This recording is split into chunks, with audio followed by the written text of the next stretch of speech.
bienvenidos ahí con esta antesala, ¿verdad? Del trabajo clínico, que a mí también me parece que ustedes que están en este curso merecen pues conocer que nos toca, ¿verdad? Nos toca a veces, ¿verdad? Incluso fin de semana, chicos, abordar algunas crisis. Les podría decir mucha que no es siempre, ¿verdad?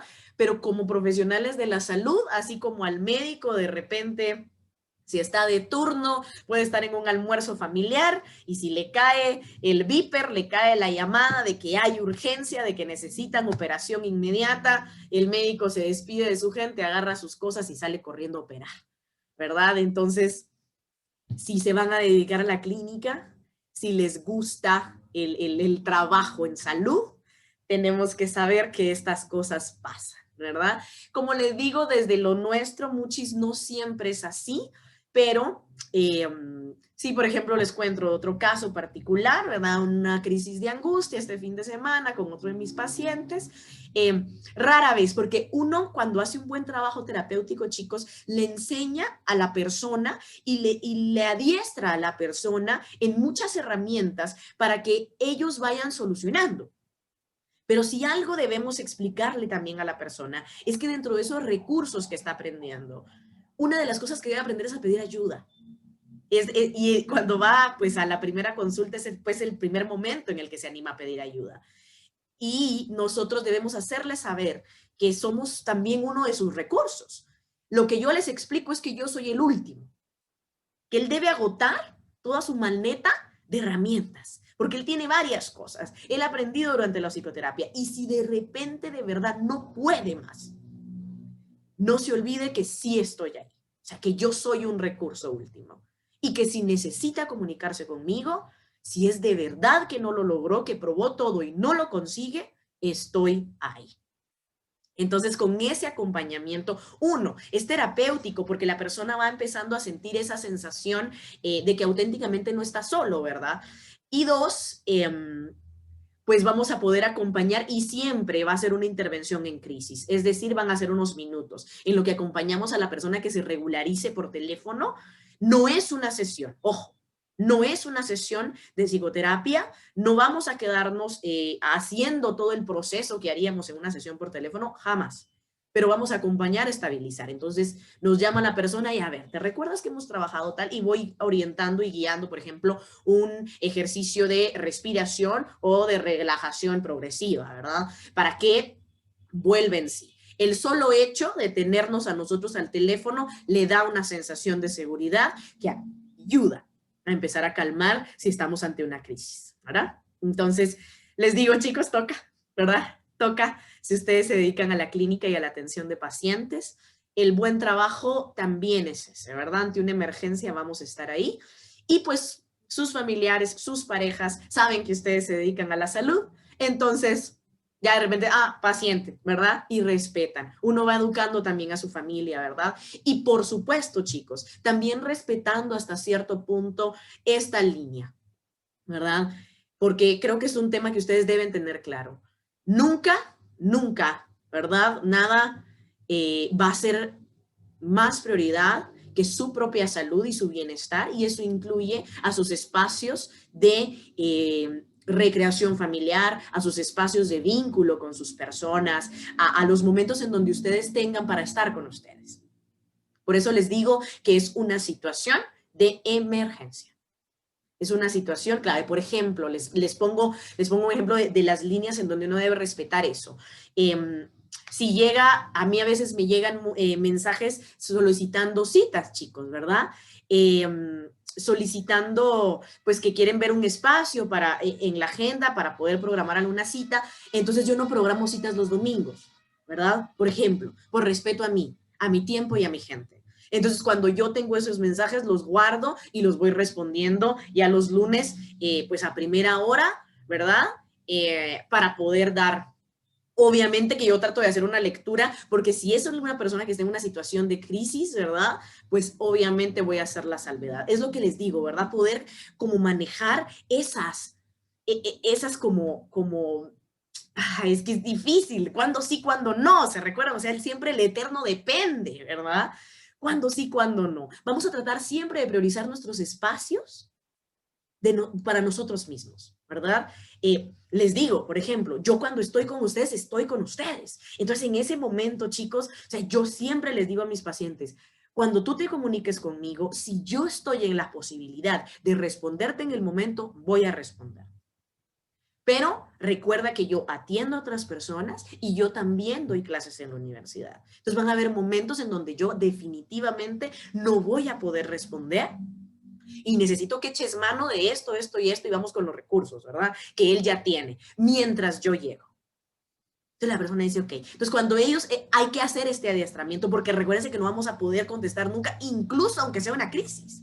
Entonces tenemos que dar el acompañamiento y enseñarle también a las personas que van a llegar momentos y de repente cuando nosotros devolvemos la llamada, por ejemplo, o respondemos el chat, ¿verdad? Hola fulanito, y me llamaste, ¿verdad? ¿Había alguna situación crítica? ¿Cómo la resolviste? Porque la resolvió, ¿verdad? Sí, mire, licenciada, es que me recordé lo que... ¿verdad? Y si no, ¿verdad? De repente, no, mire, licenciada, no he podido, ¿será que...? Ok. Hacemos la intervención en crisis, ¿verdad? Y bueno, bien, Heidi, ajá, ahora ya lo sé, Heidi. Gracias por compartir sobre sus casos. En lo personal ayuda a la formación. Sí, chicos, yo creo que eso es un poco lo que más sirve. Cuando uno escucha a la persona que lo hace, ¿verdad? Que me diga cómo lo hace, ¿verdad? Porque pues cuando vamos leyendo interesante la teoría y todo lo demás, pero la idea, he pensado yo siempre de tener un coach o un docente que nos vaya explicando determinados temas, pues genial, si estamos en psicología clínica, pues tiene que ser alguien que haga psicología clínica para que nos diga pues cómo se hacen y yo por eso les voy compartiendo algunos casos, si se dan cuenta, siempre con la total discreción, confidencialidad y anonimato, ¿verdad? Yo les puedo decir paciente de tal cosa, paciente de tal, nombre, ni siquiera iniciales, nada, ¿verdad? O sea, siempre como muy general para respetar este anonimato, ¿verdad? De las personas que trabajan con nosotros, ¿verdad? Por supuesto. Algunos de ustedes podrían ser ustedes mismos que están ahí, ¿verdad? Es diferente, por supuesto. Yo rara vez utilizo casos de compañeros de la universidad porque pues se conocen entre ustedes, entonces esos, yo siempre voy a utilizar casos de fuera, ¿verdad?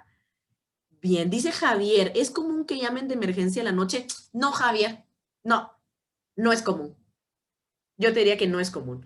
Por eso es que quiero que sepan que no deben como estresarse y pensar, ay, Dios mío, mejor no me dedico a la clínica, voy a perder toda mi vida privada.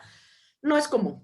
Las personas son muy respetuosas, muchos, ¿verdad? Tienes que tener mayor y menor control, te diría, bueno, control siempre, tal vez no es control la palabra, debes tener mayor y menor cuidado con el acompañamiento que haces a diferentes tipos de pacientes, porque a más grave el trastorno, a más dependiente la persona, podemos generar una dependencia, Javier. Entonces tenemos que tener como mucho cuidado el tipo de paciente, ¿verdad? Y entonces te diría, si tenemos un paciente dependiente, vas a necesitar marcar más distancia. ¿A qué me refiero?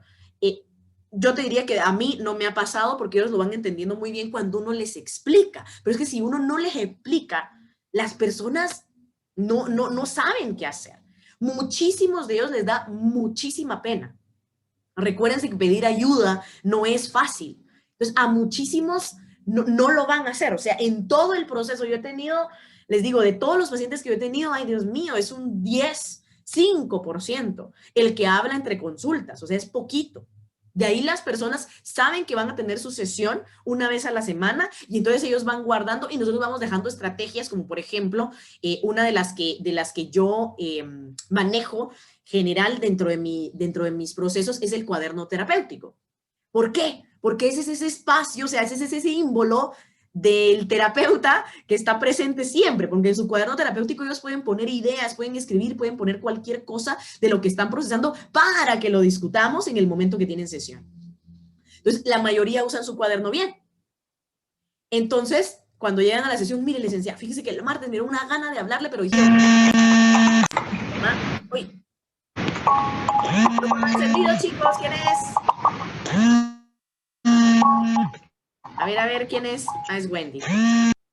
Bueno, entonces, ellos, si uno les explica, La gran mayoría, yo les diría que respetan esos espacios. Solo si tenemos un paciente muy, muy, muy psicopático, no psicopático, con algún trastorno, sobre todo los dependientes, ¿verdad? Las personas que tienen rasgos dependientes, sí podrían llegar a desarrollar una dependencia en donde te van a llamar a 10 horas, pues, ¿verdad? Pero te diría raro. Y en esos casos íbamos a tener que marcar la distancia, chicos, ¿verdad? La distancia en que de repente está llamando y no le vamos a responder en ese momento, aunque podamos, ¿sí? Pero aquí vamos al depende.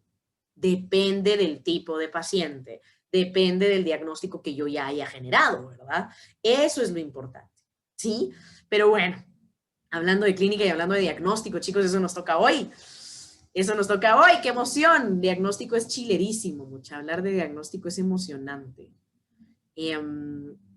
Sí, sí, Heidi. Heidi pregunta, con respecto a un brote psicótico, vamos a hablar sobre eso más tarde. Idealmente, espero que esta semana, es que hoy es 12 y yo no sé qué vamos a hacer, mucha, necesitamos más tiempo. Necesitamos más tiempo. Porque sí, o sea, tenemos, a la puchis, tenemos que empezar ya la otra semana. A la madre. Ah, sí. Sí, muchachos, que necesitamos, hoy les tengo que dar de una vez sus dudas, ¿verdad? Quiero que resolvamos antes de que entremos en materia y todo lo demás, pero es que tenemos el parcial a la vuelta de la esquina, mucha. Bueno, ¿saben qué sí vamos a hacer? A ver, pongámonos de acuerdo, vamos a hacer una votación. Miren, pues, mucha, yo quisiera poder extender el tema de diagnóstico este par de semanas para que empecemos exposiciones y agarremos, o sea, tenemos semana de parcial del 21 al 26, ¿verdad? Al 27 más bien. Entonces nosotros tenemos, se recuerdan que movimos nuestro parcial porque ya la próxima semana entregamos historia clínica. Y movimos parcial para el 26, ¿se recuerdan? Para que logremos alcanzar mayor claridad antes del examen, ¿les parece bien? O sea, ya no está dentro del calendario académico, pero ¿les parece bien si hacemos el examen el 28? Para que usemos todavía el 26 para poder correr a la siguiente semana las exposiciones. Díganme, mucha. Si están de acuerdo, vamos a ver si me están poniendo en el... Ahí veo un par. Dice Franklin, sí me parece. Paola, sí. A la Silic, porfa, dice Heidi. Sí. Si ¿les parece bien eso? O sea, porque si nosotros nos ponemos de acuerdo, aquí veo manitas también. Si nosotros nos ponemos de acuerdo, mucha, podemos aprovechar entonces para que exposiciones vengan la próxima semana y entonces usemos esta semana completa para poder ver diagnósticos, resolver dudas y pasar a este tema, por ejemplo, de que entendamos qué son los brotes psicóticos y que podamos tener un poquito más de claridad de psicopato. O sea, era lo que yo les decía, mucha. O sea, aquí hay que hablar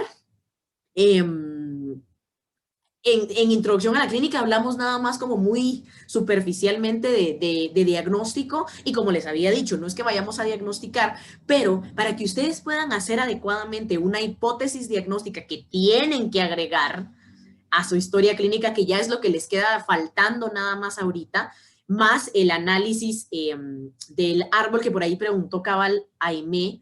El árbol ya está subida la descripción con las instrucciones de cómo hacerlo. Idealmente que lo logren hacer esta semana para que podamos hacer, por ejemplo, la calificación del árbol el fin de semana. Yo no he subido aún el spot de cómo calificar el árbol y cómo se interpreta el árbol porque no quiero sesgo. Quiero que todos hayan hecho ya su prueba antes de que yo le suba cómo calificar la prueba. Porque no falta el que le gana la curiosidad y que se mete a ver el spot o que se mete a ver el manual y entonces pues ya vamos a tener un sesgo terrible, como les puse ahí en las instrucciones. Muchos conocen el test del árbol y pues habrá cierto sesgo para los que ya saben qué significan algunas cosas, pero idealmente que se esfuercen por tratar de hacerlo lo mejor posible. ¿A qué me refiero con lo mejor posible? Ahí les colocaba, cuando sean pacientes.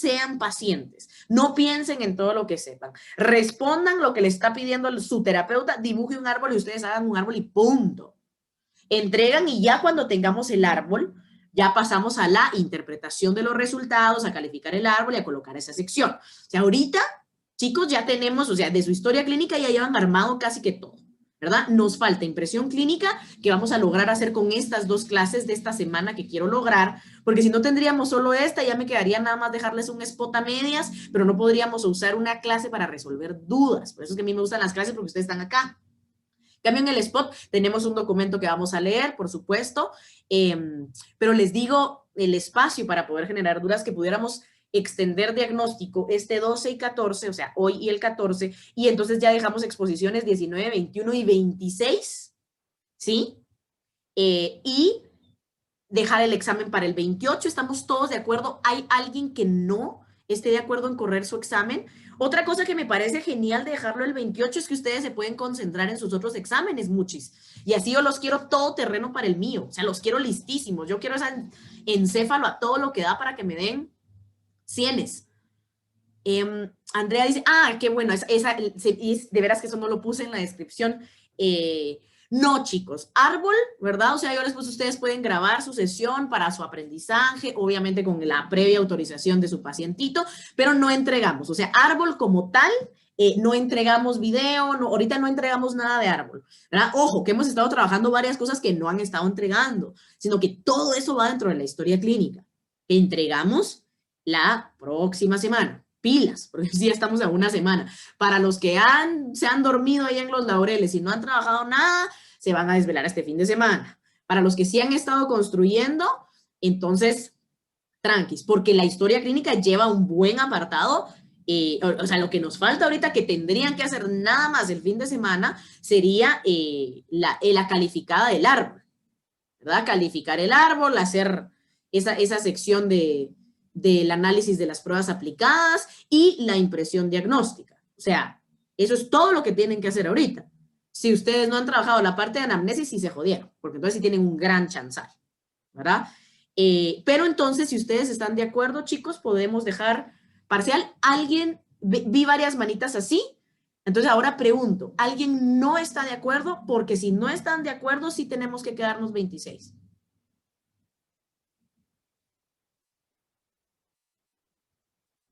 Que hable ahora o calle para siempre. Literal, como que nos estuviéramos casando. No, puedo interpretar ese silencio con que todos estamos de acuerdo en hacer nuestro examen el 28, aunque sea pues un día después del calendario académico. ¿Sí? Bueno, entonces hagámoslo así. Hagámoslo de esa manera. Para que podamos exponer tranquilamente y aclarar estos temas, ¿verdad? Para poder dejar 4 tipos de trastornos por día. O sea, vamos a dedicarle al diagnóstico y a esta parte de entender la psicopato estas 2 semanas, ¿verdad? O sea, yo voy explicando las clases de diagnóstico de estas 2 semanas y ustedes arrancan a explicarme el análisis que van a hacer de la película que les corresponda. Hoy ya está dividido y todo, y hoy les muestro qué película le toca a cada quien. Con el tema de las películas, chicos, o sea, yo siento que el cine es un recurso valiosísimo para poder tener una imagen gráfica un poco más clara de cómo se podrían llegar a ver algunos trastornos y el acompañamiento cuando lo hacemos dentro de clase, sobre todo para que podamos definir aquí con mi apoyo hasta dónde lo que estamos viendo es ficción y hasta dónde es realidad. ¿Qué elementos de lo que nos muestra el cine si son así, literal? Eso es lo que ustedes verían si tuvieran un trastorno de ese tipo. ¿Y qué parte del cine es cine?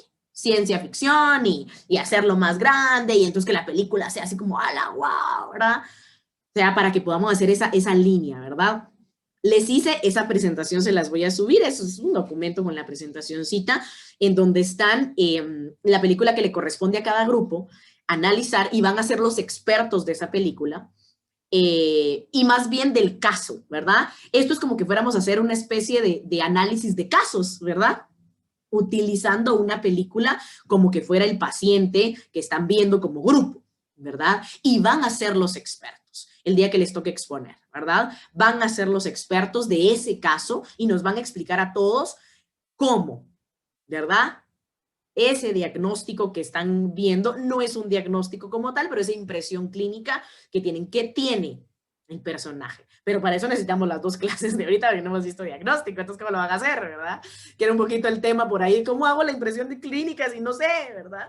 Impresión clínica, hipótesis diagnóstica, chicos, son utilizados como sinónimos, ¿verdad? Eso hace referencia a lo que yo creo que tiene la persona, a lo que yo considero desde la psicopatología, el uso de los manuales y mi análisis clínico, qué es lo que está experimentando esta persona, ¿no? Entonces, además, en esa presentación yo les puse, o sea, tenemos la división de las 12 películas, porque somos 12 grupos, que vamos a analizar. Ah, esto está chilerísimo, yo estoy emocionadísima, muchacho. Es que esto es tal vez lo que uno anhela, el poder entender qué está pasando, ¿verdad? En la psicopatología y poder entonces dar una impresión clínica, y ustedes van a tener que responder mis dudas, ¿verdad? Y obviamente, pues yo voy a complementar en cada uno de las hipótesis diagnósticas que se tengan sobre determinados casos que tienen que ver con cada película, la explicación correspondiente, ¿verdad? Si de repente en uno de estos casos, Heidi que estaba preguntando, ¿verdad? Tenemos paciente con brote psicótico, voy explicando, ¿verdad? La diferencia, ¿verdad? Entre neurosis y psicosis, esa espero tenerla completar esta semana, ¿verdad? Entonces, ¿sí? Bien. Hagámoslo de esa manera. Estando de acuerdo así, tenemos examen 28. Bueno, ahí nos vamos mucha corriendo semana en semana. Bueno, pero esta sí ya definitivamente la última para que podamos aprovechar exposiciones antes del examen. Porque la otra cosa que podría ser es que dejamos nuestro examen como habíamos programado para 26, queda dentro del calendario y los últimos grupos exponen el 28. ¿Qué les parece esa opción? Para no salirnos de calendario académico. O mejor siempre sí. Les doy esas dos. Podemos dejar la última exposición para después del parcial, o mejor completamos todas las exposiciones y todo el conocimiento diagnóstico y dejamos parcial para de último. Veamos, dice, ¿usted le causa problema? A mí me causa problema del TOC, Aime, o sea, los rasgos obsesivos, ¿verdad? O sea, nada más porque no estamos, es porque el calendario termina el 27, pero si ustedes sí parcial de último dicen, va, perfecto. Ok, bueno. Pero realmente, o sea, esto lo podemos negociar entre nosotros, pues chicos, o sea, no nos podemos pasar así, o sea, si el calendario dice 21-27, ¿verdad? Y nosotros vamos a hacerlo, que yo les hubiera dicho, les hice el segundo parcial hace 2 semanas, les digo, eso sí, no, pues no estamos cumpliendo contenido, que de repente me peló a mí hacer el segundo parcial y nunca lo hicimos y llegó el final y hago el parcial después, eso te digo, no tiene sentido. Pero pues pasarnos un día tal vez podemos soportarlo. Si ustedes están de acuerdo, bueno, perfecto. Listo, mucha. Hagamos 28. ¿Saben qué, mucha? Bueno, es que también podría ser sí. Sí. Va, perfecto. Bueno. De acuerdo con eso. Hagamos foto de una vez. Activen sus cámaras.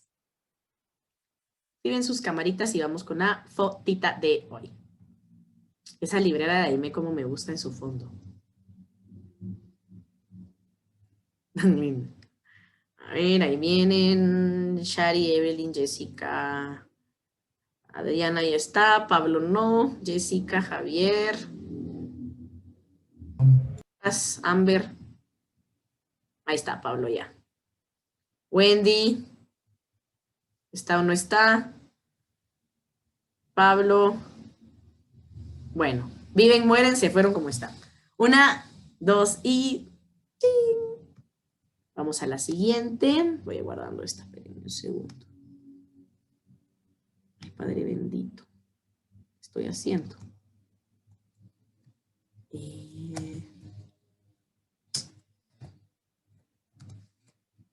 está.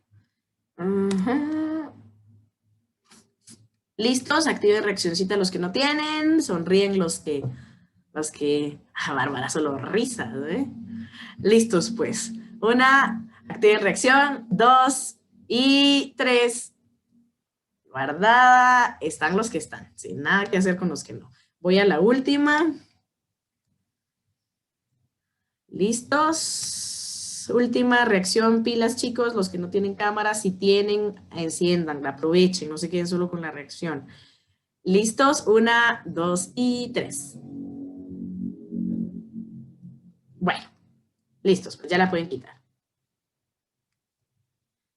Bien, y vamos con link de una vez. Así no se me olvida.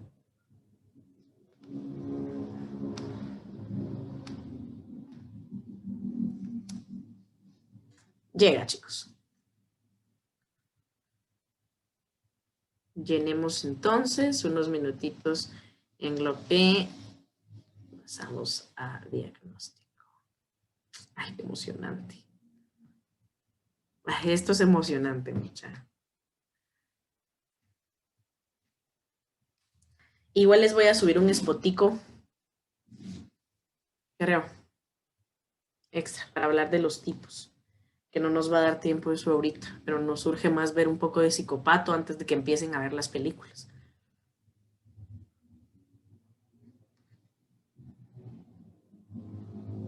Ahí me avisan, pues. Cuando ya estén. Bárbara ya, Jocelyn ya, Daniela ya, Evelyn también, Javier también.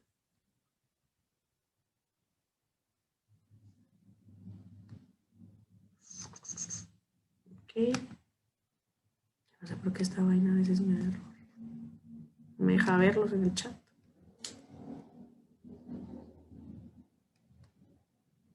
No. Me están escribiendo, ¿va? Ahí está. Sí, pues. A ver, ahí está. Ahí está, ahora sí. Listo, dice. Bueno, perfecto. Entremos en materia, pues, señores. Gracias, gracias, gracias por escribirme, porque así sé. Bueno, chicos, a ver, dentro de la flechita que llevamos, ahora la idea es que esto vaya ordenado, mucha, que ustedes puedan ir entendiendo dónde estamos en nuestra flechita. Terminamos de ver todavía técnicas de entrevista, ¿verdad? La semana anterior con otros elementos importantes del proceso, ¿verdad? Que incluso podríamos hablar, o sea, que ustedes comprendieran el término de entrevista tan amplio como es, ¿verdad? Como una herramienta e instrumento de evaluación, pero que también se puede dar a lo largo de todo el proceso. Y entonces podríamos hablar incluso de algo que se llama entrevista diagnóstica, ¿sí? Entrevista terapéutica, o sea, como que esa entrevista, está la entrevista de evaluación, la entrevista de diagnóstico, la entrevista de tratamiento, ¿verdad? Una entrevista terapéutica, o sea, la entrevista es como tan amplia, ¿verdad? Pero a modo de instrumento de evaluación lo vamos a tener en esa primera fase. ¿Para qué?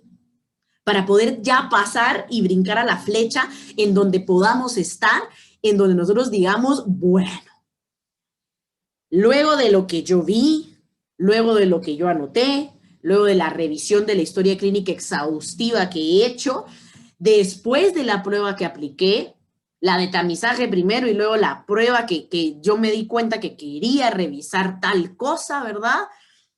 Bueno, más mi criterio clínico, voy al manual, ¿verdad? A revisar porque ya lo había revisado antes, porque si escogí una prueba es porque yo ya tenía una sospecha, ojo. Yo ya voy a esta parte, entonces empiezo a ver, ¿verdad? En el manual. Digo, siento que voy hasta esta categoría, ¿verdad? Y vamos entonces hoy a entender cómo es que están distribuidos los trastornos mentales dentro del manual. Entonces yo ya sé que quiero buscar en determinada categoría. Vamos a hacer un trabajito de eso también, mucha. Ay, no, ahorita tenemos un montón de trabajo. Y digo yo, ok, por acá. Y empiezo a revisar en el manual para ver qué trastorno y qué criterios cumple, y entonces yo llegar a esta palabrita de diagnóstico, que es en donde yo digo qué le está pasando a esa persona. O sea, ya todos nos dimos cuenta de que algo tiene, ¿verdad? Todos me refiero a la familia, a la pareja, a los hermanos, a los hijos, a él mismo y yo de terapeuta. O sea, si llegó es porque algo tiene. ¿Qué tiene? Esa es la pregunta del millón que nos responde el diagnóstico. Pero es una pregunta tan difícil, chicos, y tan variable, sobre todo cuando hablamos de diagnóstico psicológico. Porque cuando hablamos del diagnóstico médico, vamos a volver a esta parte de la evaluación, ellos tienen pruebas objetivas que les dan menos variabilidad, ¿verdad?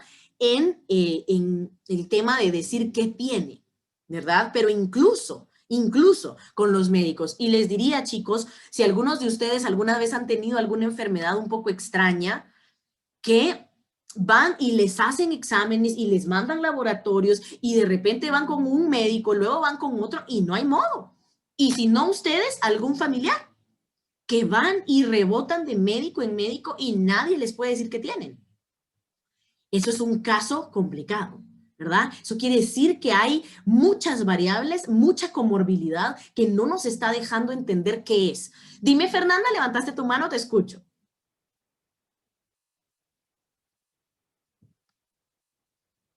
¿O no? Creo que fue dedazo. Ok. ¿Sí? Entonces, el diagnóstico realmente es complejo.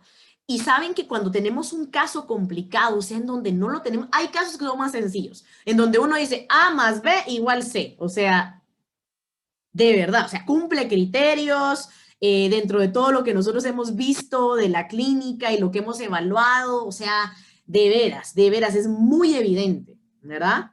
Y entonces me cumple absolutamente todo, en la prueba me sale esto, más mi criterio clínico, historia clínica, diagnóstico certero. Un buen diagnóstico, ¿verdad? Pero ¿cómo se consigue un buen diagnóstico, chicos? Cuando combinamos cada una de estas. Yo no consigo un buen diagnóstico consultando solo el manual. Yo no consigo un buen diagnóstico solo con un análisis de signos y síntomas. Yo no consigo un buen diagnóstico solo con la historia clínica. Yo no consigo, aunque la historia clínica la verdad les diría que es el más fuerte. Yo no consigo un diagnóstico solo con una prueba. Yo pasé un inventario de depresión y yo digo que la persona tiene depresión. No, ¿sí? Y para eso es que hemos hablado tanto de la base. Un buen diagnóstico se consigue con toda la armazón de las estrategias para poder tener certeza de lo que yo estoy diciendo. Diagnóstico, ojo. Y ojo que el diagnóstico es determinante. ¿Por qué? ¿Determinante de qué? Y aquí sí quiero que me pongan en el chat. ¿Qué determina el diagnóstico?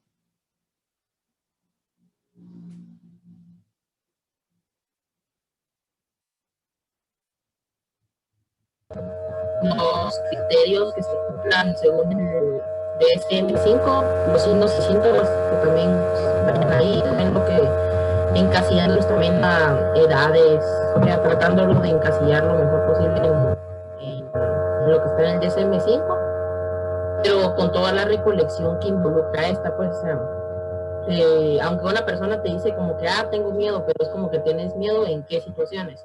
Y ahí se va viendo si es ansiedad, si es mutismo selectivo, si solamente esa persona tiene miedo en ciertas situaciones, pero no todo el tiempo, porque no solo porque alguien tenga miedo dicen, ya tiene ansiedad. Es también de empezar a analizar todo ese tipo de cosas y ver si encajan en las descripciones que dan en el DSM-5 y también en las sociales que son en que se meten. Muchísimas gracias, Carolina. ¿Saben que voy a tomar su respuesta para explicarles algo importante que es el contexto de una pregunta? Carolina me está respondiendo como a lo que les, digamos, si yo hubiera dicho así a secas, ¿verdad? ¿Qué determina un diagnóstico? Ella me dice todos los elementos que determinan un diagnóstico, ¿verdad? Y esa respuesta está correcta. Pero si volvemos al contexto de mi pregunta, que probablemente Carolina no escuchó, voy a retomar mis palabras. Yo dije, el diagnóstico es determinante. ¿Y determinante de qué? Sí, y por ahí en el chat sí está la respuesta. Es diferente que yo pregunte, ¿qué determina un diagnóstico? Ahí la respuesta de Carolina, 100 puntos, porque la pregunta es, ¿qué determina? O sea, ¿qué elementos yo necesito tener para poder llegar a un diagnóstico? Entonces, en esta fase, ¿qué determina un diagnóstico? Ojo con la palabra determinar, ¿verdad? Depende del contexto, va a tener comprensiones distintas. ¿Qué determina un diagnóstico? La respuesta de Carolina. Historia, pruebas, comparación con el manual, todo lo demás. Pero cuando yo les decía el diagnóstico es determinante, ahí el término determinante está haciendo otra connotación. Y entonces yo les digo, ¿determinante de qué? El tratamiento. Bien, chicos, el tratamiento, ¿sí? Cambia, ¿verdad? Gracias, Carolina, porque tu respuesta nos permite poder hacer esta comparación entre una palabra que nos puede cambiar dependiendo del contexto. Y chicos, esto es lo que les pasa en los exámenes. Esto que acaba de pasar. Por eso me parece valiosísimo y me encanta cuando me abren el micrófono y me comparten. Porque Carolina no me está diciendo nada alocado. O sea, Carolina no me está diciendo algo que sea incierto. Lo que pasa es que está fuera de contexto en la pregunta. Cuando ustedes leen en los exámenes, a veces leen fuera de contexto o leen rápido. Ah, ya sé de qué me está hablando. Determinantes, ya sé. Y el examen, bien hecho, está hecho para que ustedes dentro de las opciones encuentren la de la mala interpretación de la pregunta. Mala. Pilas, pilas. Gracias, Carolina. Gracias, porque esto sirvió un montón para esta parte. Así es, ¿verdad? Ahí Walda diciendo tratamiento, lo que haremos en el tratamiento, decía Aime, Javier, el tratamiento, como preguntando, sí, Javier, tratamiento, ¿verdad? Así es. El diagnóstico es determinante para lo que vamos a hacer después. ¿Y qué es lo que vamos a hacer después? El tratamiento, chicos, ¿verdad? Dice Heidi, el estado mental de la persona. Pues sí y no, ¿verdad? O sea, pues la persona ya tiene un estado mental. Ese estado mental es el que me va a dar el diagnóstico, de hecho, ¿verdad? Pero podemos entender esta respuesta de Heidi un poco más amplia. A que el diagnóstico y la manera en la que yo le dé ese diagnóstico a la persona puede inferir en su estado mental, por supuesto. Totalmente. ¿Sí? Claro que sí. Por eso el tema del diagnóstico es tan delicado. Cuando necesitamos hacerlo de conocimiento de la persona y cuando no.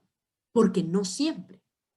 ¿Sí? No siempre. Y aquí van a ver algunos autores, algunos profesionales que les van a decir es imperioso, es necesario que el paciente sepa su diagnóstico.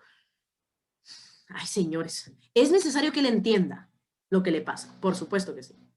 Eso es necesario. Pero el diagnóstico, chicos, la etiqueta del manual, yo sí los invito a que ustedes lo cuestionen. Se lo cuestionen. No porque la licenciada Nata le dice, no es necesario que lo sepan. No, pero cuestiónense. Porque ¿cómo anda uno por la vida con una etiqueta que te dice que sos depresivo? Que sos una persona depresiva, que sos un ansioso. La gente anda por la vida así, es que yo soy ansioso. Yo soy, se vuelve una creencia. Y a partir de la creencia hemos hablado de creencias. El poder que tiene una creencia. ¿Cuánto esto lo puede limitar si él no lo sabe manejar? Es mucho paquete para alguien que apenas está lidiando con todo lo que ya ese diagnóstico significa. Para que usted le agregue otra piedrita más a la mochila que carga, ay, señores, no vale la pena. O sea, claro, diferente. ¿Manda? Ah, no, creo que se abrió. Diferente, chicos, cuando necesitamos ese diagnóstico para tomar cartas en el asunto. Cuando el diagnóstico del trastorno mental o de la enfermedad mental nos ayuda a quitarle el estigma social de maldad a una persona. ¿A qué voy? Voy a retomar el caso del que les comencé platicando hoy. Como el paciente está delirando, empieza a generar conductas agresivas. Les cuento este caso particular. Paciente tipo Alzheimer, ¿verdad? Empieza con un cuadro psicótico en donde tiene delirios. Los delirios son de varios tipos, ¿verdad? El delirio de él es un delirio de tipo de celos. Es un adulto mayor, casado con su esposa. Tienen 78 años ella y él tiene cerca de los 80. Y de un año para acá, él empezó a creer que su esposa lo engaña. Una mujer que toda la vida lo ha amado, lo ha cuidado, lo ha respetado. Imagínense la edad. ¿verdad? En ese entonces, ¿permitido para una mujer serle infiel a un hombre? No. ¿Que se hiciera? Claro que se podía hacer, por supuesto. ¿Que algunas lo hicieran? Claro. Pero ellos una relación muy linda, muy saludable. Imagínense, casados, tienen como 60 y pico de años de casados. Y siempre una relación basada en el amor. Una mujer que lo ama. Y ahora, a estas alturas del partido, él empieza, siempre fue un hombre muy celoso, por supuesto. Pero él empieza con esta creencia, pero sólida, que esa es la característica de un delirio, chicos. El delirio es un pensamiento fuertísimo que tiene la persona sobre una realidad o sobre una situación que no es cuestionable, que no es flexible y que no está sujeto a discusión. Y que además, el criterio básico para poder diagnosticar delirio es que a pesar de tener base en realidad y evidencia, el delirio no se ve. Hay de todo tipo. En este caso, a pesar de tener cualquier cantidad de pruebas, el abuelito no deja de pensar que su esposa lo engaña. Y lo engaña con el vecino, lo engaña con el señor de la garita, lo engaña con el de las salvavidas, lo engaña con todas las personas. Y entonces él se pone muy agresivo, entonces la está insultando y la está agrediendo físicamente.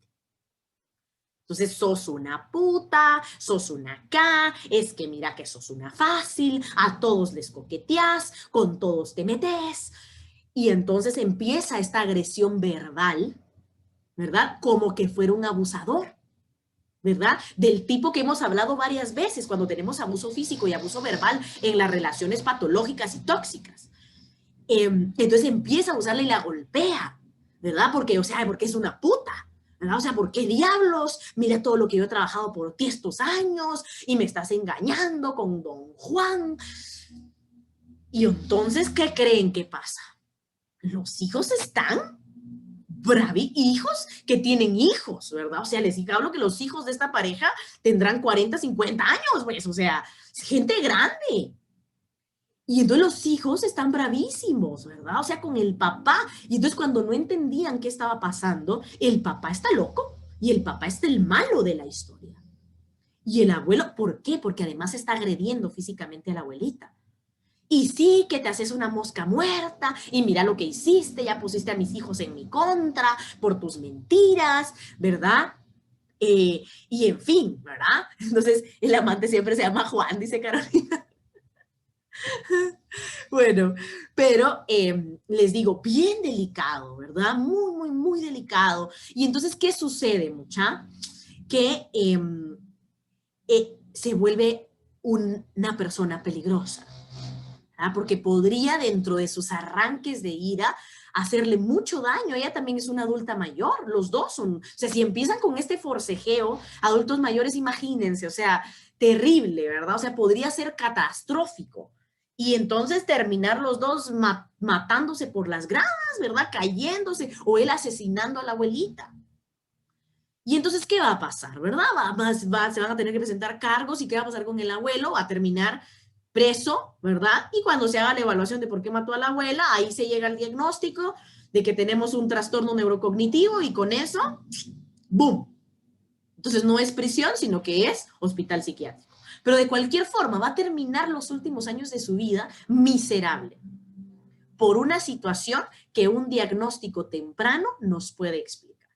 Cuando ya tenemos la evaluación, tenemos enfermedad tipo Alzheimer, sabemos que la enfermedad tipo Alzheimer genera deterioro cognitivo y es productora de un trastorno neurocognitivo, antes llamados demencia. Ah, ok, esto es lo que está pasando.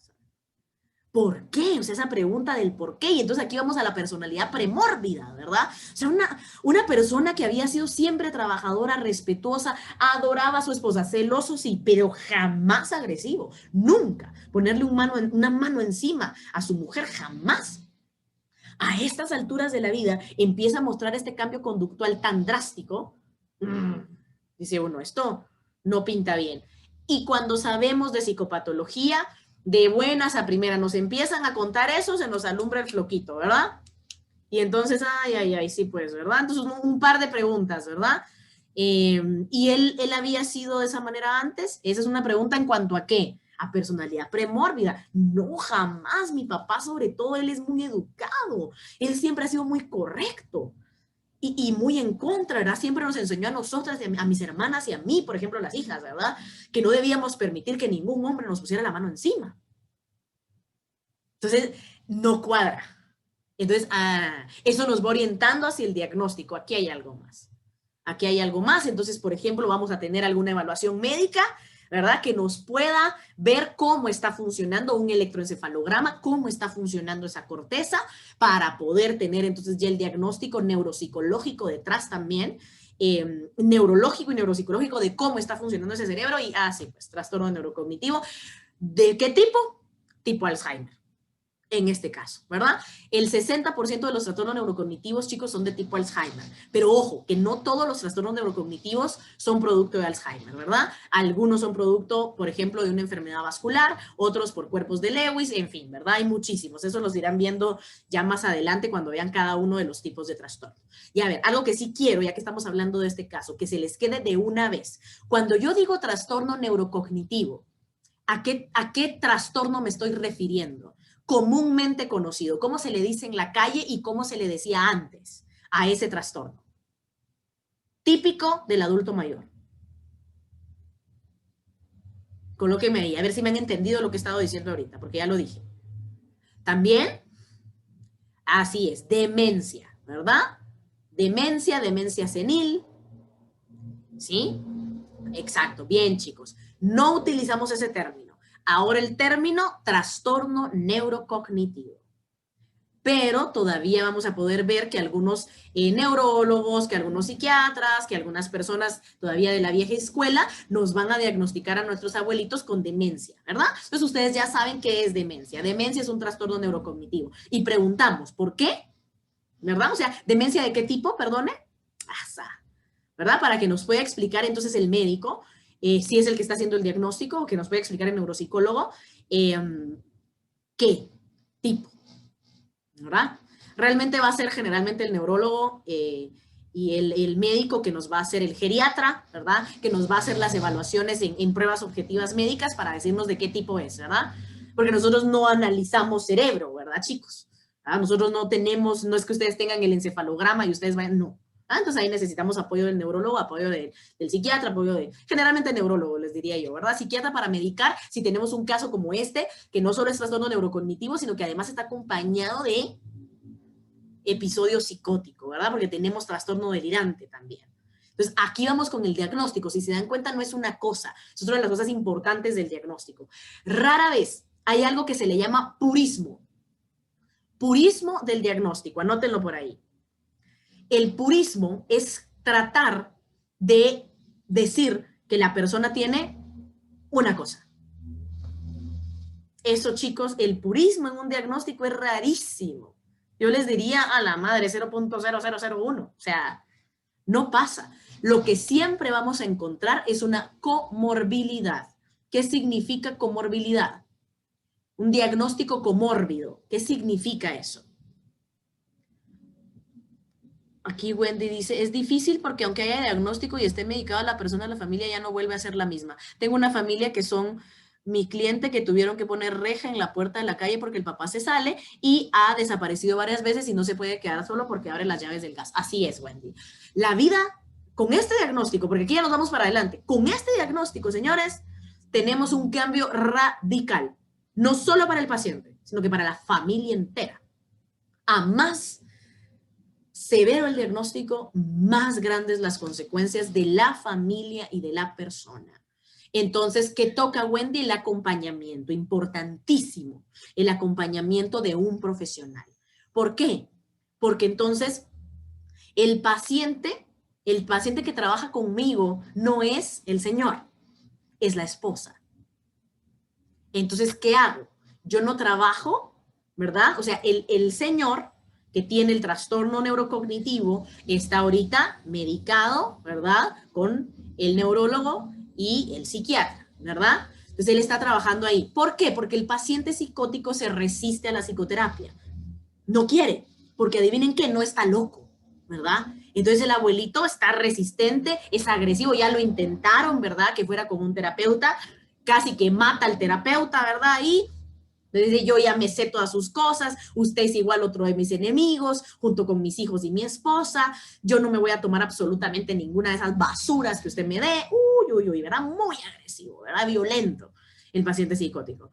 Entonces, difícil, con nosotros difícil, a menos que él se diera. Pero ¿quién sí puede llevar el tratamiento, la psicoterapia? ¿Quién necesita el acompañamiento del profesional? Las personas implicadas. Quien está sufriendo violencia, ¿verdad? La abuelita. Quien tiene que saber cómo afrontar el delirio, qué hacer con su esposo. Y además el poder migrar la idea y empezar a trabajar el duelo, ¿verdad? De la pérdida, de que él ya no está ahí, ¿verdad? Que él ya, y además cuando tenemos diagnóstico de Alzheimer nos queda poco tiempo, señores. El Alzheimer es una de las enfermedades más agresivas en deterioro. Entonces nos queda poco tiempo. A más temprano, más podemos trabajar por la calidad de vida, pero nos queda poco tiempo. Los abuelitos con Alzheimer se van rápido, ¿verdad? Es un pronóstico que es desagradable de dar, pero es algo que tiene que saber la familia, ¿verdad? Entonces, empezar a trabajar el duelo, la abuelita. Y además que como es muy agresivo, ahorita se está poniendo muy agresivo, ella no lo quiere dejar de cuidar. Imagínense ese amor, es que a mí me parte el corazón, ¿verdad? Él le dice puta, le dice cualquiera, la insulta, la golpea, pero cuando ella entendió que era Alzheimer, que era trastorno neurocognitivo, ella, su primera respuesta fue, a las hijas, yo ya lo perdoné, yo ya lo perdoné. Y ella lo quiere cuidar. Entonces la abuelita se resiste a que lo hospitalicen, porque cuando el paciente está muy agresivo, chicos, una psicosis muy agresiva, necesitamos hospitalización, ¿verdad? Muchísimas veces. ¿Por qué? Porque como no quiere tomar los medicamentos, vamos a tener que hacer un abordaje intravenoso. Como no quiere ir con el psiquiatra, porque él no está loco, entonces en una hospitalización se colocan los medicamentos intravenosos, ¿verdad? Los psicofármacos que ayuden a calmar el brote psicótico y entonces el abuelito se regula y por lo menos no es una amenaza, ¿verdad? Complicado, muy complicado, ¿verdad? Pero la abuelita no quiere, ella no quiere. Entonces hay que acompañar a la abuelita para poder manejar el duelo, para que ella pueda reconocer el riesgo en el que está, que lo quiere cuidar, pero es muy riesgoso, ¿verdad? Poder implementar con la familia ciertas medidas para poder tener al paciente psicótico ambulatorio. Así se le llama ese tipo de paciente. A ver, paciente psicótico ambulatorio, ¿qué significa? Chicos, pónganme en el chat, ¿ya lo habían escuchado? Dice Adriana, mi bisabuelo lo diagnosticaron con Alzheimer y esto se le disparó al morir mi bisabuela y todo cambió. Reja en la calle, en su cuarto, alguien siempre con él no aceptaba el hecho de que su esposa había muerto, decía que le estábamos escondiendo. Así es, Adriana. Aquí contándonos, Adriana, gracias chicos por contarnos, pues la realidad es que vivimos, son diagnósticos duros, ¿verdad? Y requieren cambios totales y radicales para la familia. A ver, entonces, paciente psicótico ambulatorio. Quitémosle el psicótico, dejémoslo paciente ambulatorio. ¿Qué significa?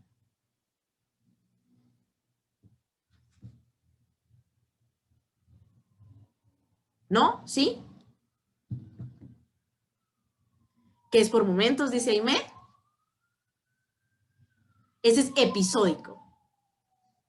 El que tú colocas ahorita, Aimé, episódico. ¿Probemos a alguien más? Paciente psiquiátrico ambulatorio, dejémoslo así en psiquiátrico.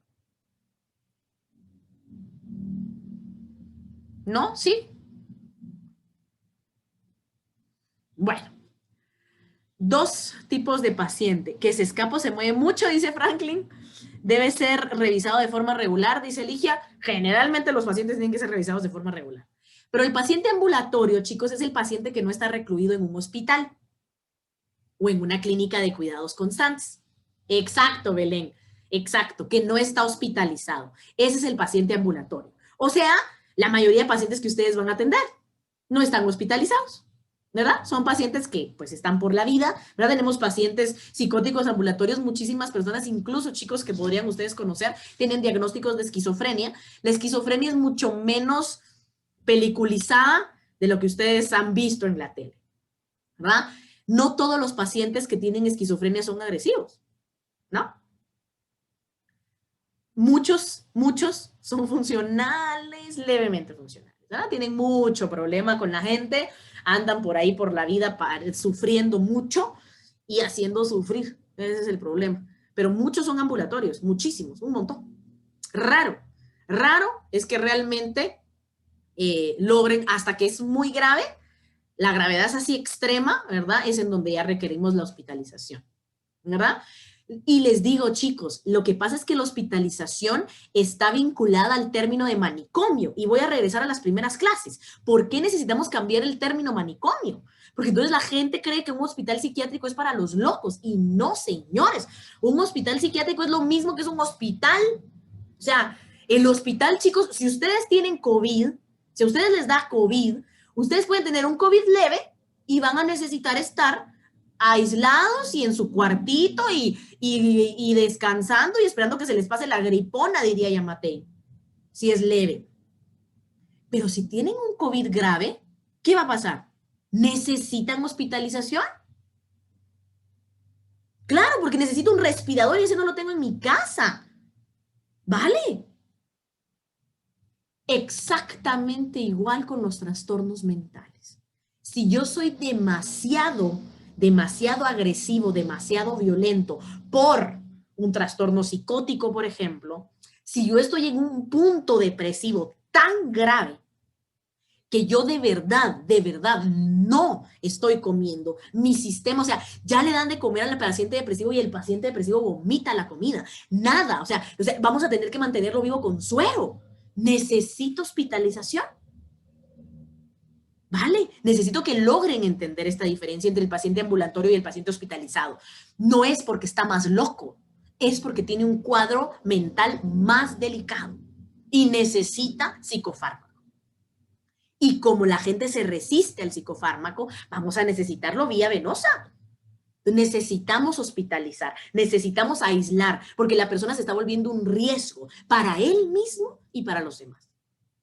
Pero no quiere decir que está loco, ¿vale? Ese término saquémoslo de nuestro lenguaje y eduquemos a las personas a que la hospitalización no es mala. La hospitalización es necesaria, así como la vamos a necesitar en algunas enfermedades. Si usted tiene un accidente de tránsito, ay no, que no me hospitalicen, me quebré 4 huesos, pero yo me quiero ir a mi casa. Si están en cuidados intensivos, porque no pueden respirar solos, no, a mi casa porque la hospitalización es mala. No, señores, quitémosle esa connotación negativa a la hospitalización, sobre todo de nuestra área de trabajo, la hospitalización en salud mental.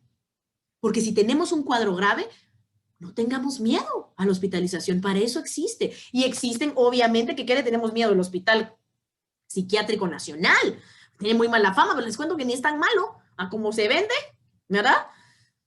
¿Qué sucede, mucha? Es tan malo como pueden considerar que es malo el Hospital Roosevelt o el Hospital San Juan de Dios. O sea, lo que sucede es que es un hospital público, ¿verdad? Pero hay varios centros de cuidados, clínicas de día, ¿verdad? Que así se les llama, en donde se le puede dar cuidado a los pacientes sin necesidad de que se internen, sino que están ahí, eso se llama clínica de día. Están ahí, están siendo monitoreados por un enfermero, por alguien de la salud mental que los está cuidando todo el tiempo, ¿sí? Va a depender mucho. O sea, si necesito hospitalización, chicos, pues necesito hospitalización. Bien, y para eso, señores, necesitamos tener claro qué es un diagnóstico. Otra pregunta que les hice, ¿qué es comorbilidad? Diagnóstico comórbido. Necesito que vayan anotando, mucha, porque ya les estoy dando varios términos que van en preguntas de examen. Comorbilidad. Comórbido. Prueben, mucha. Lo que quiero es que estimulen su cerebro. Si no tengo ninguna respuesta en el chat, asumo que no lo habían oído nunca. Dice Aimé, comórbido es que es una mezcla de cosas entre el trastorno y lo de antes. Dice Aimé, paciente con uno o más trastornos. Excelente, Blanca. Así es. Así es. Bien, Cristina dice, cuando hay otros trastornos aparte del principal, pregunta Cristina, así es.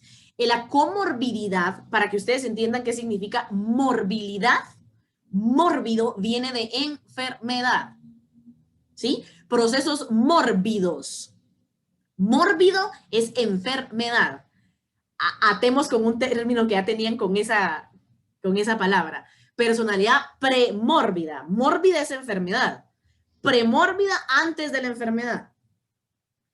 Comórbido, que 2 o más enfermedades o trastornos están coexistiendo. Les podría poner un ejemplo clásico. Cuando tengamos diagnósticos de depresión, generalmente vamos a tener comórbida ansiedad, ¿sí? Y viceversa. Eso que se les quede para la vida, mucha. La ansiedad y la depresión son como primas hermanas. Esas andan ahí. Cuando aparece una, evalúen la otra porque seguramente hay en algún grado. Tenemos paciente ansioso, ¿verdad? Comórbido de algún grado de depresión, ¿verdad? Tenemos paciente depresivo comórbido de algún grado de ansiedad. Muy típico. Siempre, no siempre. ¿Sí? Por eso es que hay que saber hacer el diagnóstico y hay que poder ver el caso en particular, ¿verdad? Bien. Entonces, veamos esto que estábamos hablando precisamente, ¿verdad? Primero vamos a tener manifestaciones sintomáticas. Y aquí quiero explicarles esto. Comorbilidad es cuando existen 2 trastornos, Lisbeth. Comórbido, comorbilidad, la comorbilidad de los trastornos se dice, ¿verdad? Cuando existen 2 o más, ¿verdad? ¿Qué grado de comorbilidad tiene la depresión mayor? Entonces hay ciertos estudios que dicen qué tan común o qué tan frecuente es que se presente con otros trastornos, ¿verdad? El grado de comorbilidad que tienen los trastornos de sustancias, por consumo de sustancias, altísimo. Ese aparece mezclado con todos. Ese es como que fuera la hoja de pacaya, mucha. En todas las fiestas hay. O sea, trastorno por consumo de sustancias aparece comórbido de depresión casi siempre, ¿sí? Pero aquí vamos a hablar entonces del diagnóstico y el famoso diagnóstico diferencial. ¿Cómo sé cuál es el diagnóstico principal? Y me gustó que alguien puso por ahí que hay un trastorno principal. Siempre en el diagnóstico, chicos, anótenlo. Tenemos un trastorno principal, que es el base, que está dando lugar a que aparezcan trastornos comórbidos. ¿Sí? Hay uno principal. No es lo mismo tener un paciente que diagnosticamos con un trastorno depresivo mayor, comórbido, de trastorno por consumo de sustancias de alcohol, ¿sí? A que yo tenga, escuchen atención, a que yo tenga un paciente con trastorno de consumo de sustancias, alcohol, comórbido con depresión mayor. Diferente. El principal cambio. El primer trastorno que nosotros decimos es el trastorno principal y no es lo mismo. El caso en donde la depresión mayor está generando un consumo de sustancias a donde el consumo de sustancias genera una depresión mayor. Ojo, ¿cómo se hace el diagnóstico diferencial? Con mucha checa, mucha experiencia, mucho conocimiento en psicopatología y una buena historia clínica. ¿Sí? Si yo no tengo una buena historia clínica, si yo no sé cuándo empezó a beber, si yo no sé hace cuánto está triste, si yo no llevo la secuencia de los síntomas en el orden en el que han ido apareciendo, voy a hacer un diagnóstico más o menos. ¿Que le voy a atinar al rato a que tiene que ver con consumo de sustancias y que tiene que ver con depresión? Tal vez. Pero no voy a lograr hacer este diagnóstico diferencial precioso, en donde yo diga esto es principal y esto es secundario. ¿Vale? Pilas. Pilas. Tienen que saber mucho de psicopato para poder diagnosticar. Por eso es que nosotros ahorita no hacemos diagnósticos, solo impresiones, ¿verdad? Con lo poquito que vamos a ver de psicopato en esta semana, van a ustedes a hacer la práctica con sus películas, ¿sí? Entonces vamos a impresiones diagnósticas, ¿vale? Bien. Entonces quiero que vean esta grafiquita. Manifestaciones sintomáticas. Yo puedo tener síntomas de un trastorno sin tener el trastorno. ¿Sí o no? Por supuesto. Bien, Paola. Sí. Claro que sí. Muchísimos de ustedes han experimentado síntomas depresivos. Apatía, abulia, anorexia. Hablamos de eso, ¿verdad? Hablamos de esa diferencia entre anorexia y anorexia nerviosa, ¿verdad? Díganme si sí. Si no, les voy a estar hablando en chino. Apatía, abulia, desgano, tristeza, tristeza profunda, a partir de un duelo. Usted ha sabido tristeza profunda, No tristeza así de que, ay, ve, se cayó, pobrecito, qué triste. No. Tristeza profunda, ¿la han sentido? Son síntomas depresivos, chicos. ¿Sí? Y por tener esos síntomas, ¿ustedes tienen una depresión? Cuando el profesional de la salud jamás estudió bien la psicopatología y medio mira un par de sintomitas, depresión. ¿Sabe qué? Debería ir con el psiquiatra y que lo medique, porque es depresión usted. Ay, ay, me da el telele, mucha. No, chicos, ya de verdad diagnosticar un trastorno es complejo y existe un umbral diagnóstico que tiene que ver con el número, la cantidad de síntomas y el tiempo. Necesito que eso lo anoten ahí. El tiempo en el que se va presentando el síntoma, o sea, ¿hace cuánto? ¿Vale? Si yo no cumplo los tiempos, yo no estoy en un rango de trastorno. ¿Sí? Y además los tiempos, chicos, la temporalidad de los síntomas, ¿cuánto dura? ¿Lleva 2 semanas así? ¿Lleva un mes? ¿Lleva 2 años? Solo con el tiempo yo voy a cambiar el diagnóstico.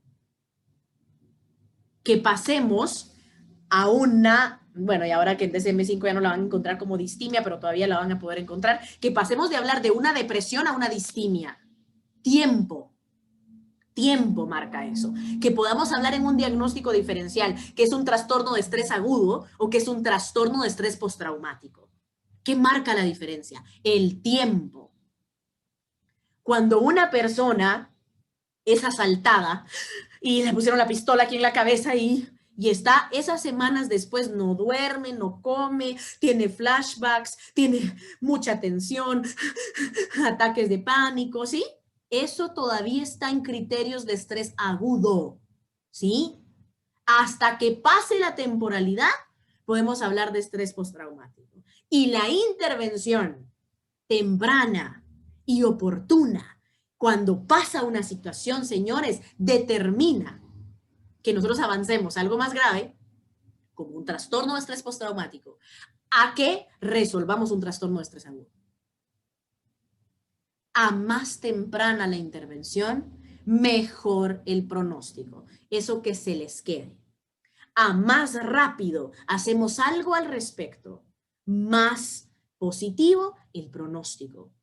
A más pronto vaya, a menos lo deje de lado, que algunos de ustedes, ay, sí estoy jodido, pero ahí lo miramos, va. Ay, sí, he estado toda la vida así. Sigue pasando el tiempo, tic-tac, tic-tac, tic-tac, y vamos empeorando. Si tenemos un sistema de procesamiento de información, estados adaptativos celestial y una resiliencia divina, sin la necesidad de la intervención del profesional. Yo solito me curé, dijo la gente.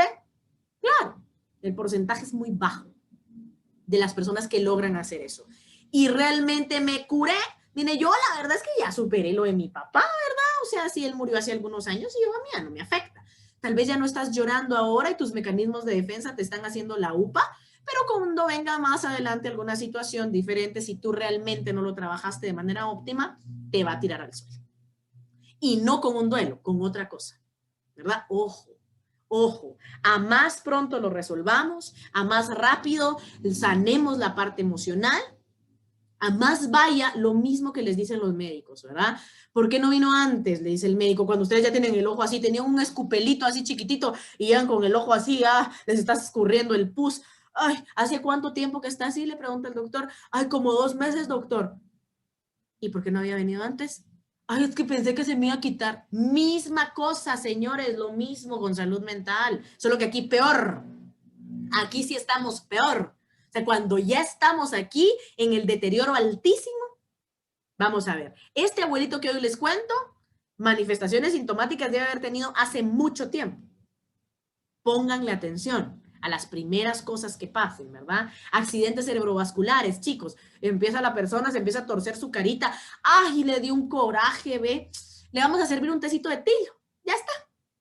Siéntese ahí. Nada, chicos, es un ictus. Es un infarto cerebral. Al hospital inmediatamente. Que hagan la limpieza.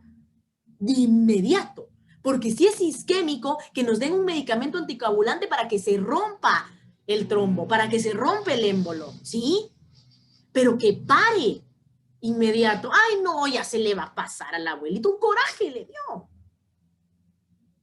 No, eso es un infarto cerebral. Se infarta nuestro cuerpo, chicos. Todos los órganos de nuestro cuerpo se pueden infartar, no solo el infarto al miocardio. Cuando ustedes escuchan infarto, uno piensa, ¡oh! El infarto del corazón. ¡Oh! Nada, ese es uno. Todos los órganos de nuestro cuerpo y sobre todo el que más nos interesa a nosotros en salud mental, chicos, el cerebro. ¿Se infarta? Claro que se infarta. ¿Sí? Así es, Andrea. Y luego el abuelito se murió de un coraje. Mire, no se murió de un coraje, se murió de una mala intervención. Se murió que no le pusimos atención a tiempo a una enfermedad vascular que está dándonos las señales de alerta. Que yo no le puse atención a mis emociones, a mis manifestaciones sintomáticas cuando estábamos aquí. Y si ustedes están viviendo ahora de repente un trastorno mental leve, ustedes quiero que se vayan y se recuerden cuando eso empezó, no era así. Eso no era así, pero lo dejaron anidar y va para arriba. Pilas, pilas, chicos. No solo ustedes, ¿sí?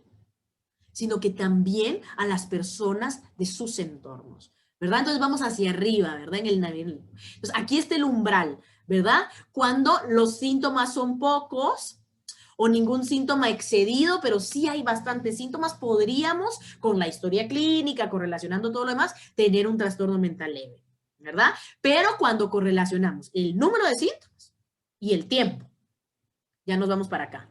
Luego, si esto sigue y ya tenemos de repente que el exceso ya se va, ¿verdad? Ya va aumentando, se excede, ¿verdad? Más de los síntomas requeridos, ya estamos hablando de algo moderado. Y si ya tenemos un montón de síntomas, ¿verdad? Todos los síntomas y el deterioro, ojo que el deterioro se refiere a la funcionalidad de la persona, es alto, aquí ya estamos en grave. ¿Sí? Esa es una de las grandes preguntas siempre del diagnóstico. ¿Cómo le hacemos? ¿Cómo sabemos que es leve, que es moderado y que es grave? Según la cantidad de los síntomas, el exceso y el deterioro. A más deterioro, más grave. ¿Sí? A más dificultad relacional, más gravedad. Todavía aquí estoy, pues la verdad es que le estoy pasando y aquí ando, todavía soy medio funcional. Lo que pasa es que sí, ya estoy diciendo en mi trabajo que no quiero llegar y me invento excusas, me inventé tales cosas, ¿verdad? Ya empezamos a ver que hay alteraciones que ya está afectando nuestra funcionalidad diaria. Esto ya está aquí, ¿verdad? A más de la semana me inventé que estaba enfermo 3 días para no ir al trabajo. Me lo inventé, ¿verdad? No te lo estás inventando, la verdad es que sí tienes un trastorno mental, ¿verdad? Pero te estás inventando que tenés COVID y que por eso no fuiste, porque no tenés ánimo, no tenés ganas, ya no quieres hacer nada. Está afectando tu vida, está afectando tu rendimiento. Ya perdiste un montón de amistades, ya nadie te habla, ya nadie te soporta. Aquí eran algunos los que no te soportaban, aquí ya nadie. Aquí de veras nadie, te quedaste sin familia, te quedaste sin amigos, estás en la calle porque nadie te soporta. Mucho deterioro. Ya no te puedes relacionar con nadie, de todos desconfías, todos te caen mal, ya todos son una desgracia, ya te empezaste a aislar demasiado, ya no quieres trabajar, ya no quieres hacer nada. ¿Qué? ¿Verdad? Bueno, estamos en tiempo, muchachos, solo voy leyendo chat. Dice, a un niño se le torció la cara y dijeron que era porque tenía influenza. Yo con la pena porque parece que era mal diagnóstico, pero sí que se daba eso, a los días ya estaban bien. Sí, mi corazón. Cuando tenemos algo a nivel del sistema nervioso periférico, yo no diría que es así de simple, incluso en niños, raro, ¿verdad? Raro.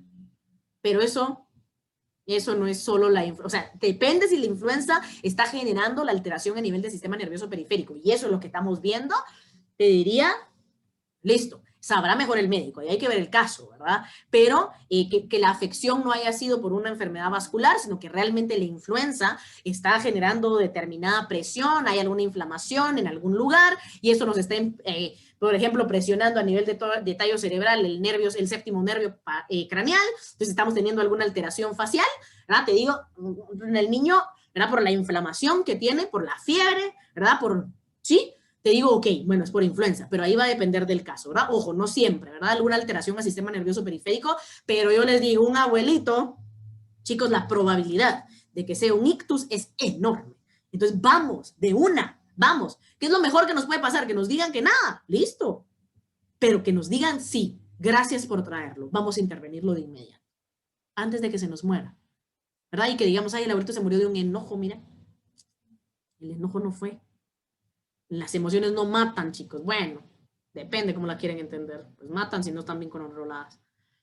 Dice Andrea, como ratita se ve una y si no se saca luego termina con un montón por la casa. Así es. Qué buena analogía, Andrea. Como que fuera una ratita. Si tú, ¡ay, la ratita! Y que estés más, le voy a poner un suquecito. Ustedes con sus pensamientos negativos de que son una basura, de que nadie los merece, de que de verdad son horribles, que son feos. ¡Ay, por qué no les pongo un poquito de queso para que sigan! ¿Verdad? Y me junto con personas que me abusen para que me recuerden que soy una basura, que yo no valgo nada. ¡Ay, ay, ay! Claro, ¿verdad? Terminan con toda la casa. De Andrea, buena analogía, Andrea. Lick, yo me retiro, sí, mucha. Adiós, adiós. Ya son las 9:32. Bueno, pues, corazoncillos. Solo les dejo por acá, ¿verdad? Si vamos a hablar de diagnóstico, señores, hablamos de manuales, ¿verdad? DSM, CIE-10 y GLAP, ¿verdad? Entonces, pilas, pilas, pilas por allí.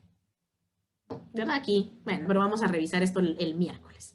Bueno, chicos, estamos entonces por hoy. Lo que sí les quería, ya se fueron. Sí, ya se fueron algunos.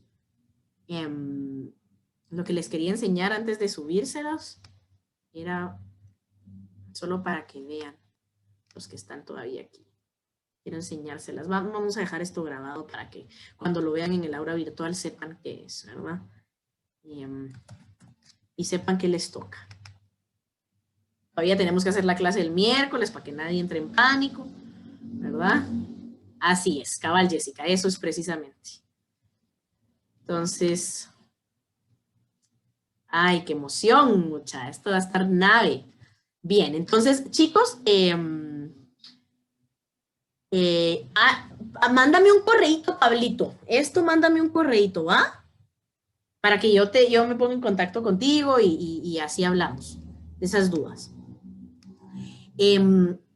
A ver, esta presentación la van a tener en el aula virtual, pero los que están aquí, pues para que quede grabado, de una vez hago la explicación para cuando les toque, ¿verdad? Y asignamos fechas en donde vamos a entregar en el aula virtual, ¿verdad? Entonces, ¿qué va a llevar el análisis de película, chicos?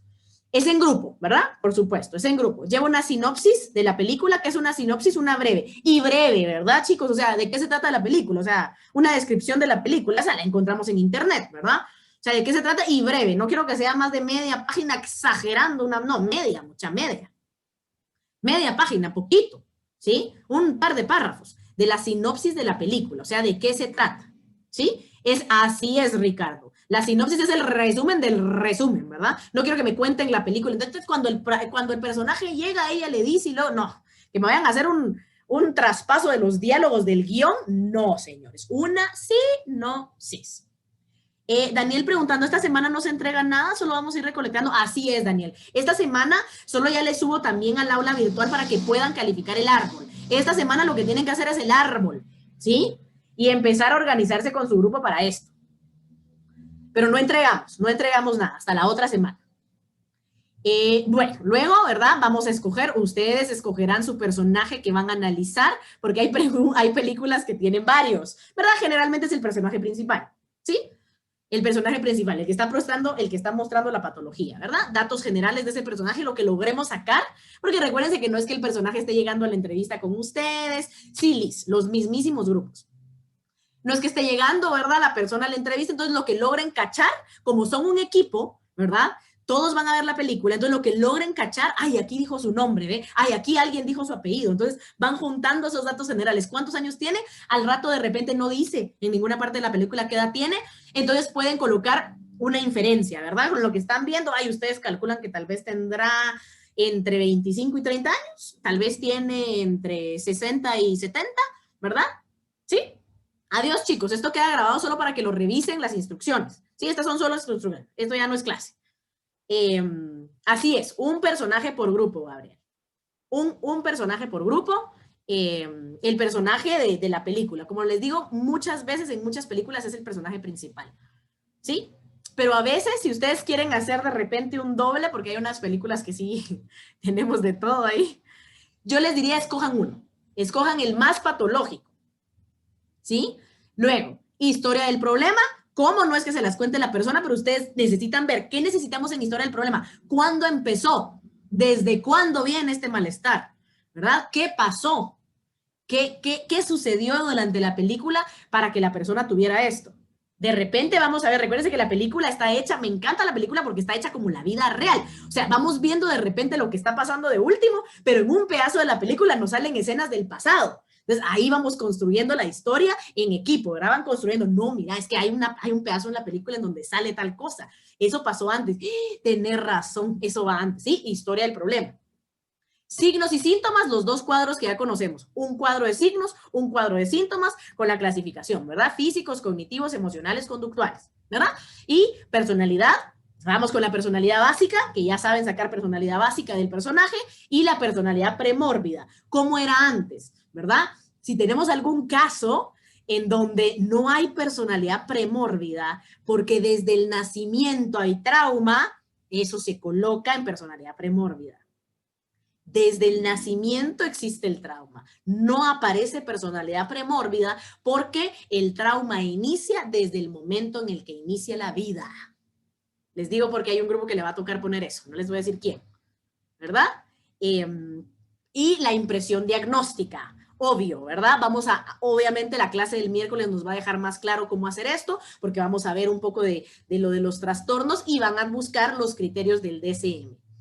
Esa impresión diagnóstica que les da, ustedes dicen, ay, yo creo que este paciente, ay, ¿qué creen, muchachos? No sé, miremos el DSM, ¿sí? Van a explorar el manual de los del manual de los trastornos mentales para que ustedes digan, ay, miren, será, yo siento que eso es ansiedad, mucha será. Ay, busquemos, ¿qué categoría? Trastornos de ansiedad. Y empiezan a ver cuál cumple criterios y escogen alguno. Y esa va a ser su hipótesis diagnóstica. Y la van a exponer, ¿verdad? Creemos que es este porque cumple este criterio y ya yo les digo si le atinaron o no. ¿Sí? Y van a utilizar, ¿va? Vamos a hacer ese ejercicio diagnóstico. Vean su historia clínica, vean lo que dice, vean, traten de todo lo que hemos hablado, más la clase del miércoles, de tratar de hacer lo más certera que puedan esa impresión diagnóstica, ¿verdad? Utilizando el DSM. Y entonces aquí van a ver después, ¿verdad, chicos? Vamos a iniciar exponiendo el grupo 5, ¿sí? Por eso es que están en ese orden. Van a ver Eternal Sunshine of Spotless Mind. Yo les coloqué aquí en esta presentación para que la encuentren tanto en español como en inglés, para cuando les toque, para que les toque buscar, ¿verdad? Grupo 5. Grupo 6, van a ver Sueños de Papel, ¿verdad? Se llama Helen en inglés. Buenas, muchachas, todas son buenísimas. Grupo 7, esa es una película de 1995, buenísima, Grupo 7. Se llama Safe, ¿verdad? Grupo 8, van a ver The Perks of Being a Wallflower. Esa está muy buena, Emma Watson, e interesantísima. Vamos a hacer comparaciones con lo que van a exponer cada uno de los grupos, ¿verdad? El grupo 1, y aquí regresamos, aquí ya pasa. Luego, ellos se exponen primer día, ¿verdad? Grupo 5, grupo 6, grupo 7 y grupo 8. Grupo 1, vamos a ver Adiós a Las Vegas, ¿verdad? Living Las Vegas, ¿verdad? Buena, con Nicolas Cage. Son buenas licas, muchas, o sea, ganadoras de Oscar un montón, ¿verdad? Grupo 2, vamos a ver, Mejor Imposible, ¿verdad? Con el maestro Jack Nicholson, excelente, ¿verdad? Creo que saquen esos síntomas, ¿verdad? Algunas que algunos ya los conocen, ¿verdad? Dicen, esa ya sé, qué buena, ¿verdad? Pero ahora si ya la vieron algunos chicos, maravilloso. El volverla a ver les va a servir porque ahora van en busca de análisis. No la están viendo como cuando yo voy a ver Netflix porque sí. Están viéndola como clínicos, ¿sí? Grupo 3, el perfume, señores. Grupo 3, el perfume, ¿verdad? Historia de un asesino, ¿verdad? Vamos, grupo 4, Mr. Brooks, ¿sí? Necesito que saquen y que me expliquen qué hay en esos cerebros, ¿verdad? Y entonces ese es nuestro segundo día, ¿verdad? Grupo 1, grupo 2, grupo 3 y grupo 4, ¿verdad? Y nuestro tercer día ya nos vamos. Grupo 9, película fuerte, señores. Los necesito macicitos, emocionalmente macizos. Muchísimas de estas películas son duras, señores. Pero ya estamos en Introducción a la Clínica y necesito que la vean como los clínicos que son, que entren en contacto con el tipo de dolor que algún momento podrían llegar a ustedes enfrentar con un paciente y el ejercicio mental. Este no es mi dolor. Pueden llorar con la película, señores, lloren, lloren, porque no están en terapia ustedes, ¿sí? Así que liberen lo que sea que se conecte, ¿verdad? Grupo 10, vamos con Shutter Island, ¿verdad? Buena, Leonardo DiCaprio, interesantísima esta, es fuerte. Grupo 11, por supuesto, ¿verdad? Hasta no podía no estar en análisis, señores, Beautiful Mind, grupo 11, y cerramos con grupo 12, Steel Alleys. ¿Sí? Pilas, todos los análisis van con lo mismo. Y luego, ¿verdad? Yo les coloqué por ahí porque esta parte es fascinante y entonces cuando uno dice, a la madre, solo me tocó una, a la yo quisiera la otra, mucha. Si en su tiempo está verlas para escuchar los análisis, verlas todas, mucho que mejor. Tenemos que concentrarnos en la que le corresponde a mi grupo porque me tengo que volver experto en esa película. ¿Sí? Pero si ustedes tienen el tiempo, chicos, si ustedes pueden y las pueden ver todas, enhorabuena. Además, les incluí en esta todo mi repertorio personal, ¿verdad? Porque quiero, esta la vamos a ver, pero la vamos a ver después. ¿Sí? Esta sí la necesitamos ver, pero la vamos a ver luego. Esta está en Netflix. La vamos porque aquí yo necesito que hagamos un análisis de contratransferencia. Este es un análisis general. Y este le tocó a la licenciada Molina, si lo quieren ver así. ¿Sí? Entonces, esta la vamos a ver todos, ¿verdad? Pero además les incluí el bonus extra. Esto no es para que lo vean, ¿verdad? Pero les dejé la lista por si se quieren entretener. Y luego de que hagan este análisis de la mano conmigo, si a ustedes les gusta la clínica y quieren entretenerse en sus vacaciones, ahorita que terminemos semestre, y quieren tener algo que hacer y algo que ver y algo para ejercitar su mente, desde el análisis que ya tienen cómo se hace un análisis de la película, aquí va. Obviamente, señores, una serie de recomendaciones de su servidora, ¿verdad? Bueno, chicos, todas esas las van a poder ver, los que siguen ahí van a poderlas ver, que son películas que son dignas de análisis, pero como les digo, les toca a cada uno ahorita, concéntrense en la que le toca. Las del bonus extra son para que las vean en el momento en el que ustedes tengan tiempo, si quieren practicar, ¿verdad? O sea, son extras, ¿verdad? Entonces, obviamente, como bonus extra el Joker, ¿verdad? Porque ahí pues hay que hacer un diagnóstico delicado para poder entender, y obviamente yo voy a retomar el Joker, que ustedes la vieron ya muchísimos porque estuvo muy de moda hace algún tiempo, ¿verdad? Tal vez de las últimas más famosas, que muchos vieron, para poder explicar el día que nos toque psicopatía y sociopatía, para que ustedes entiendan la diferencia. Entonces esto viene bueno, mucha. Así que si tienen el chance, ahorita concentremos en las 12 que vamos a analizar. Si tienen el chance y el tiempo de verlas todas para entrar a los análisis con más recursos y puedan hacer preguntas, mejor. Si no, concéntrense en la suya. Bueno, chicos, ya quedó grabado aquí las instrucciones. Nos vemos entonces el miércoles y les subo ya esta diapositiva para que ustedes puedan ver qué película les toca y reconsultar, o sea, porque no estaban todos, ¿verdad? Entonces nos vemos, pues, mucha. Hasta el miércoles. Adiós, adiós.